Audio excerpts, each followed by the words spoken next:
하나님의 말씀 읽겠습니다. 마태복음 6장 10절입니다. 시작.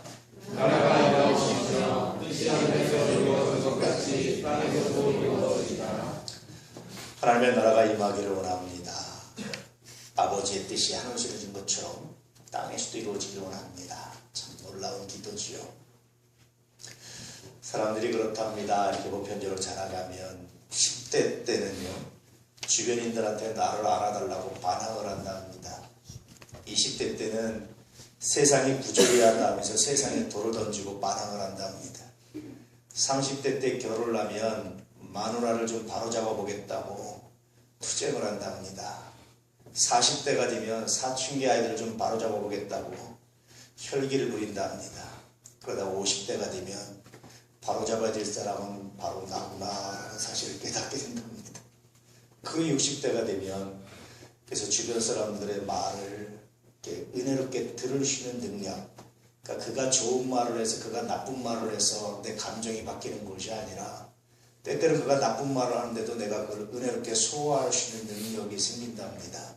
그것이 인생의 성장이다. 그리고 70대가 되면 그렇게 성장해 가면 세상 욕심을 버리게 되고 좀 초월해가는 그런 삶으로 성장해 간다. 어떤 사람이 이런 글을 썼는데 공감됐고 생각을 또 많이 해보게 됐던 그런 겁니다. 결국은 이 사람은 뭘 깨닫습니까? 그 뭔가를 깨달았습니다. 인생의 그 무엇인가를. 내가 누군가를, 내가 세상을, 내가 무엇을 바꾸려고 하는 것이 아니라 인생의 의미는 내가 바뀌는 것이다 라는 것을 깨달은 거죠. 뜻이 하늘에서 이룬 것 같이 땅에서도 이루어지이다. 목사에 보면 이런 것이 느껴지지 않습니까? 세상에 무엇을 바꾸려고 하지 말고, 세상에 내 뜻대로 무엇을 바꾸려고 하지 말고, 너가 맡기라는 하나님의 메시지가 들려지지 않습니까? 바뀌어야 될 대상은 바로 나다라는 하나님의 메시지가 들려지지 않습니까? 우리는 끊임없이 남을 바꾸려고 하다가 실패할 때가 굉장히 많죠. 어떤 변호사가 이런 글을 썼습니다. 재판장에 가보면 60대, 70대가 돼서도 전과 맹법이 돼서 들어오는 분들 안 바뀐다는 거예요. 정신이 황폐하고 삶이 황폐하고 인생을 정상적으로 살아갈 의지가 안 보인다는 거예요. 그래서 사람이 정말 안 바뀌나 보다. 그리고 마음이 아파서 포기하고 있을 때 생각나는 사람이 하나 있다는 겁니다. 혹시 여러분 말콤 X라는 사람 들어보셨습니까? 이분이 태어날 때부터 굉장히 불우한 가정에서 태어났습니다. 어릴 때 부모님들이 백인의 총에 의해서 이렇게 죽어서 있는데 남매들이 자신들의 뜻과 관계없이 주정부에서 억지로 보육원 입양 찢어놔가지고 나눠줬습니다. 이 아이가 10대 시절부터 마약에 손을 대고 마약상을 하고 감옥을 재직들하듯이 들어들었습니다. 그러다 감옥에 있다가 어느 날 어떤 분이 와서 감옥에 와서 전도를 했습니다. 그 전도를 받고 이 사람의 마음이 좀 감동돼서 그 사람과 편지를 쓰고 받으려고 하는데 보니까 자기가 글을 다 몰라요. 철자를 몰라요. 너무 그것이 부끄러워서 누가 가르쳐달 사람도 없고 가르쳐주는 사람도 없어서 그래서 이 사람이 한 게 뭐냐면 백과사전을 갖다가 단어를 찾아서 읽으면서 편지를 썼어요. 그것이 창피해서 안 되겠다 싶어서 그때부터 공부를 했습니다. 자기가. 그러고 나서 이 사람이 한 것이 책을 읽기 시작했는데 하루에 거의 18시간, 19시간을 책을 읽었다는 거예요. 감옥에서. 수없는 책을 독파를 해냈습니다. 그리고 감옥에서 나와서 10년형을 받았는데 나와서 10년 동안 읽고 나와서 성직자가 됐어요. 그리고 이 흑인이 백인들의 치열한 위선에 대해서 아주 적나라하게 지적을 하면서 흑인 인권운동을 했습니다. 그러다가 나이 40에 암살을 당했죠. 많은 사람들이 이 사람을 생각하면서 사람이 진짜 안 변할까? 변한다라는 거예요. 변할 수 있다라는 거예요. 근데 변하기 위해서 가장 중요한 게 뭐냐? 세상을 변화시키고 세상을 바꾸려고 하는 것이란 내가 변해야 된다는 사실을 알면 비로소 사람이 변할 수 있는 것이 내면의 변화라고 하는 겁니다. 뜻이 하늘에서 이루어진 것 같이 땅에서도 이루어진다. 하나님이여 세상을 바꿔주십시오. 세상을 변화시키겠습니다. 라고 끊임없이 말하는 것 같지만 사실은 오늘 기도를 가만히 묵상해 보면 하나님께 그런 기도를 하죠. 하나님 내가 맡기기 원합니다. 세상이 바뀌는 것이라 내가 바뀌기 원합니다. 아내가 바뀌는 것이라 내가 바뀌기 원합니다. 남편이 바뀌고 자식이 바뀌기 원하는 것이 아니라 하나님 내가 바뀌기 원합니다. 이런 기도가 절로 나오는 것이 오늘 말씀 주기도문의 내용 중에 하나입니다. 주기도문은 여러분 청원하는 어떤 걸 부탁하는 형식을 띠고 있지만 분명히 이것은 청원보다는 아버지를 향한 아들의 간절한 사랑, 아들의 간절한 마음이 더 많이 나타나 있지 않습니까? 하늘에 계신 아버지, 이름이 거룩히 받기 원합니다. 아버지의 나라가 우리 가운데 이루어지길 원합니다. 이렇게 말하는 것이 어떻게 여러분 청원이라고 말할 수 있겠어요? 어떤 부탁이라고 말할 수 있겠습니까? 그뿐이 아닙니다. 여러분, 사실 아들 아버지의 이 애틋한 마음이 얼마나 귀한지. 만약에 여러분의 자녀들이 여러분한테 아버지, 어머니 하고 불렀는데 왜 그러냐라고 말하는데 이거 해주세요, 이거 해주세요, 이거 해주세요 라고 말하지 않고 아버지 건강하시고요. 내가 아버지 이름을 제대로 존귀하게 못드려 죄송합니다. 아버지 좀 이름이 존귀해졌으면 좋겠습니다. 아버지 하나님 나라 하실 때 정말 건강하게 존귀하게 사셨으면 좋겠습니다. 아버지의 뜻이 이루어졌으면 좋겠습니다. 아버지가 우리를 향한 하나님 그 사랑이, 그 계획이, 자녀들을 향한 거룩한 마음이 우리 가운데 그대로 실현됐으면 좋겠습니다. 여러분, 이것이 어떻게 청원이라고 말할 수 있겠어요? 청원의 의식을 꼈지만 정말 아버지를 향한 사랑 아닙니까? 그리고 또 아버지 불렀습니다. 그래 내가 뭐 해줄까? 라고 이렇게 돌아봤는데 아버지 다른 거 많은 거 필요 없어요.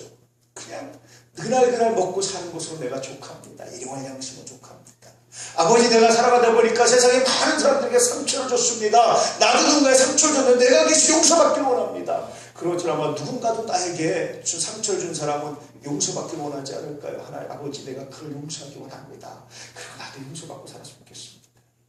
아버지 내가 세상을 살아가면서 더 큰 욕심과 더 큰 거 바라지 않겠습니다. 그저 날마다 실족해서 걸려 넘어지는 일 없었으면 좋겠습니다. 아버지 내가 악한 일만 하지 않았으면 좋겠습니다. 여러분 이렇게 기도하는 게 주기도문입니다. 그래서 주기도문은요 어떤 형식이나 어떤 외적인 것이 아니라 정말 아버지를 향한 간절한 마음, 간절한 사랑이 들어있는 것이 그것이 주기도문이에요. 간혹 가다가 주기도문을 형식의 하나로 이해하려고 해서 주기도문의 형식대로만 기도해야지만 기도인 것처럼 생각하는 분들이 있습니다. 그렇지 않아요. 예수께서 이 기도를 가르쳐주셨음에 불구하고요. 여러분 이 뒤에 나오는 이 뒤에 복음서에 이후에 기록되는 성서들에 보면 여러분 사도들이 이 똑같은 형식으로 기도하는 사람이 있으면 찾아보십시오. 없습니다. 주기도문은 우리에게 형식을 가르쳐주려고 하는 것이 아니라 기도의 본질은 아버지를 사랑하는 마음, 아버지를 영화롭게 하고 싶은 마음이 기도의 본질이라는 것을 말해주고 있는 거예요. 이게 기도의 본질입니다. 이 기도의 본질을 가지고 이 기도의 정신을 가지고 하나님께 기도할 때마다 하나님 응답하시고 역사하시고 새롭게 하시고 놀랍게 하시마 약속하시는 것이 이 주기도문의 내용입니다. 그러므로 여러분 기도할 때마다 내가 이 문제를 어떻게 하면 내가 관철시켜서 내가 응답받고 이 문제를 성취할 것인가, 이건 여러분 주기도문의 형식에 벗어나는 거예요. 이건 이방인들의 기도입니다. 내가 이 문제를 통해서 어떻게 아버지를 영화롭게 할 수 있을까? 내가 이 문제를 통해서 어떻게 아버지의 영광을 드러낼 수 있을까? 내가 이 문제를 통해서 어떻게 아버지를 존귀하게 될 수 있을까? 내가 이 사건을 통해서 어떻게 아버지 이름을 아름답게 할 수 있을까? 이걸 묵상하면서 하는 것이 주기도문의 진짜 의미고요. 주님께서 우리에게 가르쳐주고 싶은 기도의 내용이고 의미들이라는 겁니다. 어떤 분이 이런 글을 썼어요. 아버지가 94세인데요. 어릴 때 굉장히 엄격하시다. 아마 아버지가 94세니까 이 사람도 최소한 50대 중반, 후반, 60대 초반쯤 됐겠죠. 너무너무 엄격한 아버지, 태생 같은 아버지, 한 번도 자기들 앞에서 성적을 드러내지 않았던 아버지. 그래서 늘 아버지하고는 대화가 안 돼서 엄마를 통해서 소통하는 겁니다. 엄마 아버지한테 이렇게 말해줘, 엄마 아버지한테 이렇게 해줘, 엄마 아버지한테 이렇게 말해줘, 뭐 이렇게 해줘. 엄마를 통해서 뭐라고. 옛날에 그런 분들 많았잖아요. 그러다가 어머니와 할머니가 한 해 같은 해 갑자기 돌아가셨어요. 근데 아버지가 정신을 못 차리고 방황하는 거예요.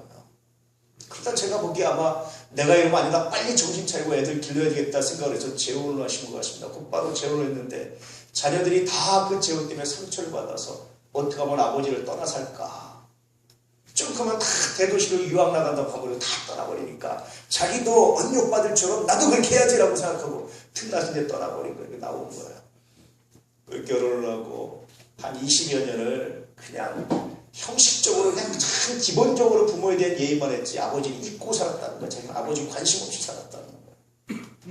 그런데 어느 날 아버지가 병원에서 울어서 갔더니 콩팥대에 문제가 생겨서 6개월 시한부 판정을 받은 거야.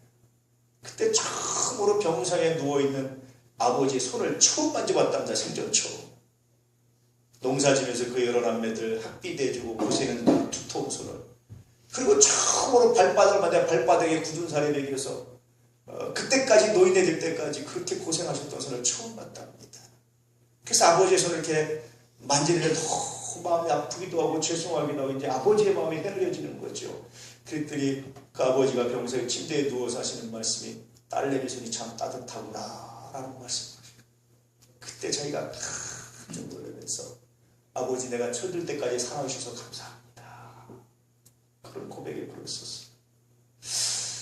그걸 읽으면서 이제 느끼는 것은 아버지의 뜻이 이제 딸에게 이루어졌구나. 아버지의 사랑이 이제 딸이 느껴졌구나. 하나님의 마음입니다. 하나님 당신의 사랑이 당신이 갖고 계신 계획이 당신이 말씀하시고자 하는 것이 우리 가운데 이루어지다 얼마나 기쁠까. 예수님이 그걸 가르쳐 주시는 거예요. 내 뜻이 관철되고 내 명예가 나타나고 내 보름이 나타나고 내 의가 나타나고 나의 떳떳함이 세상에 드러나게 해주십시오. 그렇게 기도하는 것이 아니라 아버지의 뜻이 아버지가 나를 사랑하는 그 뜻을 내가 알게 하십시오. 깨닫게 하십시오. 내 안에 이루어지게 하십시오. 이런 소원 이런 기도 갖고 있는 것이 얼마나 귀합니까. 돌아보니까요 자식들이 성공하는 방법이 하나 있더라고. 가만히 보니까 그게 뭐냐면 부모의 뜻을요 자식이 간직하고 이해하면 성공합니다. 100% 성공합니다. 부모의 뜻을 자식들이 마음에 간직하고 품고 살기 시작하면요 100% 성공합니다. 잘못될 리가 없습니다. 바르게 다른 길로 갈 리가 없습니다. 잘못될 리가 없습니다. 실패할 리가 없습니다. 100% 성공해요. 그런데 대부분의 자식 놈들이 저를 비롯해서 부모의 뜻을 가슴에 품고 살지 않아요. 거기에 자기 생각이 또 옳다고 자기 뜻이 옳다고 자기 고집이 옳다고 자기 판단이 옳다고 귀찮다고 싫다고 그 말이 맞는 것 같지만 아직은 아니라고 난 싫다고 내 뜻대로 하고 싶다고 외면하고 뻗튕기다가 인생을 실패하고 넘어질 일이 피해자입니다. 그래서 대부분 넘어지는 사람들을 보면 부모의 뜻을 가슴에 품고 살지 않는 사람.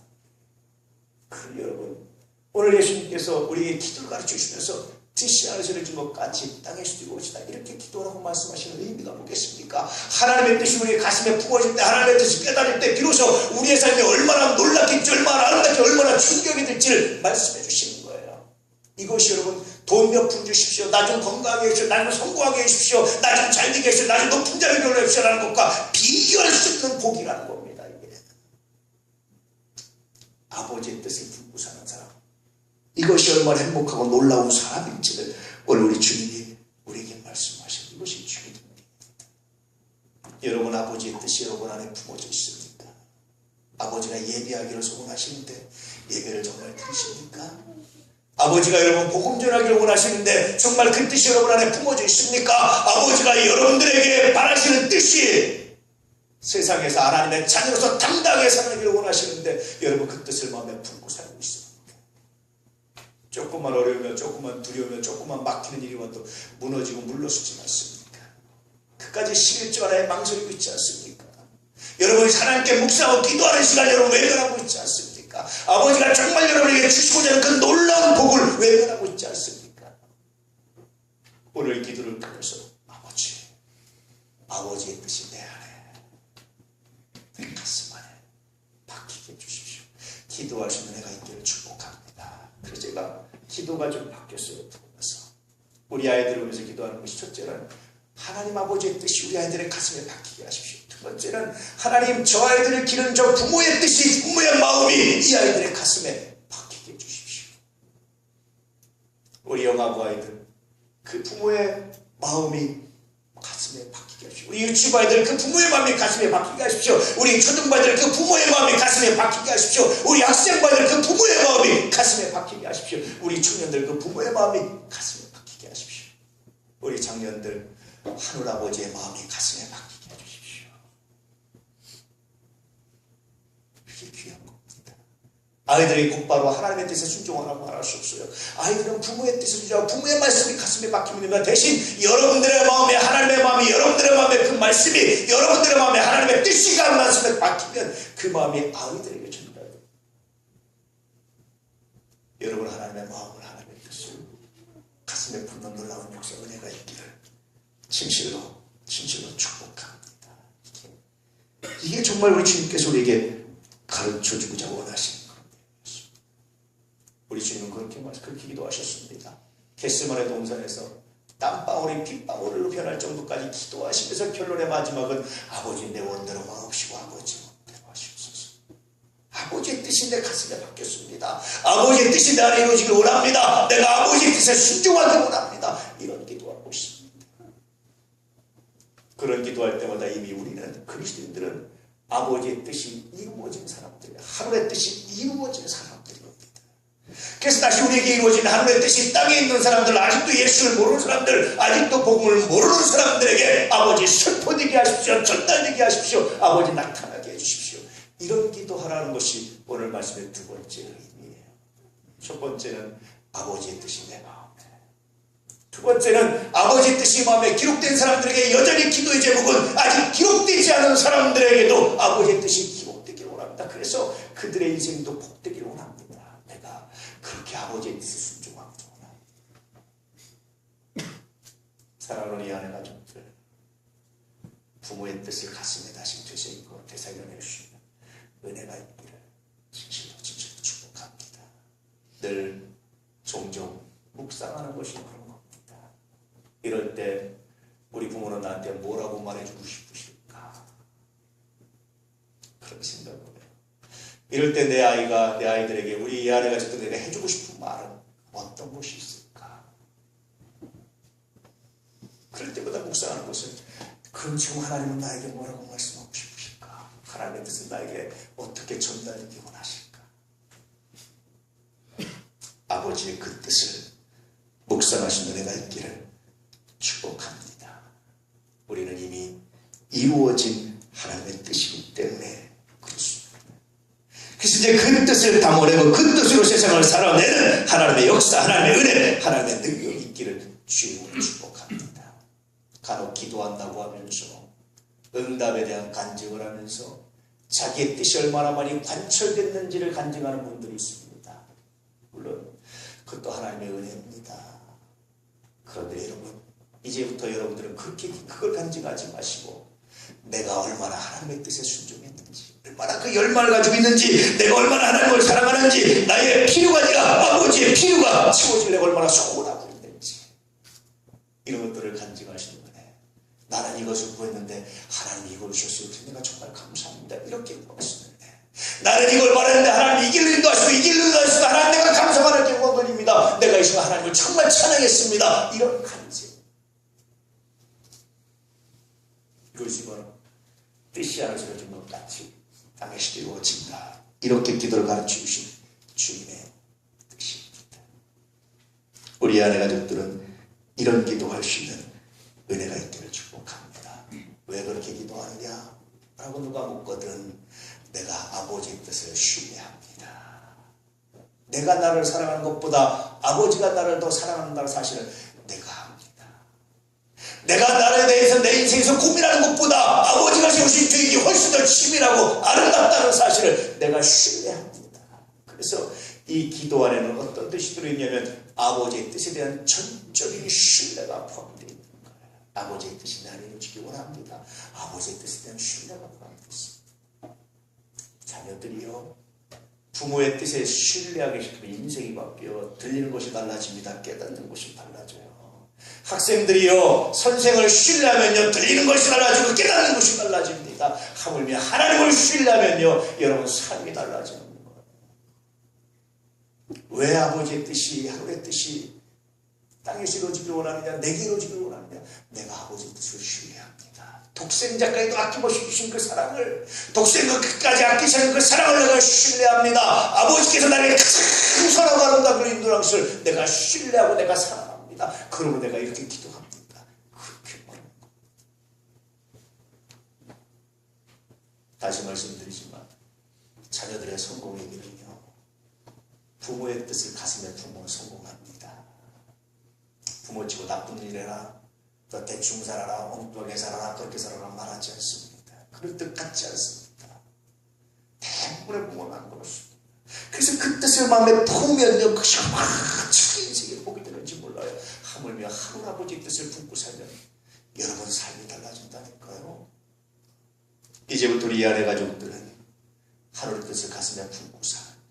내 자녀가 내 뜻을 알아줬으면 하는 그 간절한 소원이 아버지 하나님의 소원이라는 사실을 기억하시고, 그 아버지의 소원을 내가 품고 살고 아버지의 말씀에 순종함으로 예배가, 여러분의 삶이, 기도가 달라지시는 하나님의 종들이 되시기를 주 이름으로 축복합니다. 이 놀라운 내 가운데 사로잡히시기를. 11절 하라는 것도 돈을 뺏기 위해 정말 아닙니다. 아버지의 마음이 품어질 수 있기를. 목욕탕에서 목욕관리사라고 요즘에는, 옛말엔 때밀이라고 그러죠. 그 직업을 가진 김상섭 씨라는 이런 걸 썼어요. 자기가 해남 땅끝마을에 사는데 가난한 농부의 아들로 태어나서 할 일이 없었는데, 동네 선배 하나가 너 이렇게 목욕탕에서 때밀을 해봐라 라고 해서 때밀을 하는데 이게 체력이 많이 소모되잖아요. 근데 자기는 하나님께 아버지 부모로부터 받은 아주 선천적인 복이 하나 있는데 건강한 체력이라는 거야. 내가 가진 건 건강한 몸뚱이니까 이것까지 하자 그래서 이제 때밀이를 열심히 해서 돈을 벌어서 한 10년 동안 했는데, 결혼해서 애가 학교 가니까 가정환경조사를 써오라고 그러는데, 아빠의 직업난에 차마 이게 때밀이 오겹발에서 쓰면 나는 자기는 괜찮은데 내 자식이 어떻게 생각할까 갑자기 마음이 고민이 되더라는 거야. 그래가지고 10년 동안 한 것을 다 모아가지고 누가 족발집을 하면 된다고 해서 족발집을 차렸어요. 1년 안에 완전히 박살났어요. 빚만 엄청 졌습니다. 남의 말을 듣고 한 게 잘 될 리가 없죠. 그러더라고요. 그래서 뭘 할까 고민하다가 이제 빚을 지고 이제 나한테서 뭘 할까 고민하다가 해보니까 자기가 때밀을 잘하는데, 그리고 다시 실패하고 나서 다시 이 목욕관리사 때밀을 하는데 이전과 다른 마음인 거예요. 사람 몸을 이렇게 벗은 몸을 보니까 직업을 대충 알겠더라는 거예요. 근육 뭉친 데를 보면서 선생님 무슨 일 하시죠? 어떻게 알았어요? 하면서 자기 이제 엎드려가지고 한 사람은 때리고 한 사람은 엎드려서 자기 얘기를 하는 거예요. 우리 아들놈이 우리 딸놈이 내가 무슨 일을 하는데 이렇게 얘기하다 보니까 일종의 이제 상담사가 되어버린 거예요. 자기가. 그러니까 목욕탕 오는 사람들이 이 사람을 찾는 거예요. 누구 불러주세요. 아니 뭐 김씨 불러주세요. 누구 불러주세요. 이렇게 말하지. 다른 사람 안 찾으니까 손님이 많아지니까 자기가 이제 굉장히 그 분야에서 이제 유명한 사람이 되고, 자기가 너무 행복하죠. 이 사람들이 당신은 왜 이렇게 힘든 일을 하면서 또 그렇게 재밌게 웃고 늘 밝은 얼굴입니까? 이렇게 묻는다라는 거예요. 그때 자기 속으로 생각하는 게 있다라는 거예요. 그 깨달음이 있었다. 저는 아버지의 뜻이 우리 안에 이루어지면 이런 깨달음이 있지 않을까 싶습니다. 세상적으로 잘났고 세상적으로 좋고 세상적으로 유명한 것이 아니라 그저 내게 주신 아버지의 은혜가, 내게 주신 달란트가, 내게 주신 삶이, 내게 주신 가정이, 내게 주신 아내와 남편과 자녀가 부모가 정말 소중하게 바뀌는 것이 아버지의 뜻이 내 안에 이루어질 때의 결과가 아닐까. 그래서 자기 일을 살아가는 겁니다. 자기 일 가운데 정말 기쁨을 느끼고 행복을 느끼는 겁니다. 그것이 아버지의 뜻이 내게 이루어졌을 때 나타나는 하나의 결과가 아닐까. 이분이 예수 믿는지 안 믿는지 모르지만 정말 아버지의 뜻이 이루어진 삶의 결과는 이렇게 바뀌게 돼 있다는 겁니다. 그런 의미에서 여러분, 내 안에 아버지의 뜻이 이루어졌는지 이루어지지 않는지 체크하는 방법이 하나 있습니다.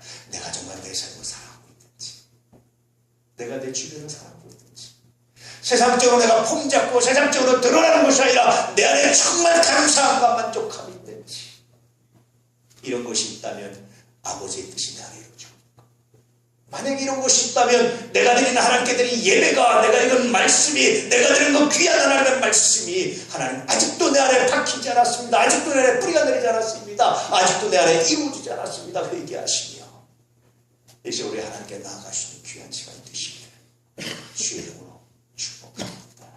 그래서 오늘 말씀은 이런 메시지를 담겨 있습니다. 하나님의 뜻이 왜곡되지 않게 하라. 네 마음에 아버지의 뜻을 간직하고 살아가는 것입니다. 우리에게 이루어진 하나님의 뜻이 불신자적이고 이루어지길 기도하라는 메시지가 두 번째 메시지입니다. 그리고 마지막 메시지는 결론적으로 아버지의 마음을 헤아리는 것이 바로 기도다라는 메시지입니다. 이 메시지가 가슴에 기록되어 주시기를 이 메시지에 따라서 여러분의 삶이 정말 놀랍고 아름다운 삶으로 변해 가시기를 우리 안에 가족들의 삶이 정말로 귀하고 존귀한 삶으로 바뀌어 가시기를 기도합니다. 축복합니다. 축복.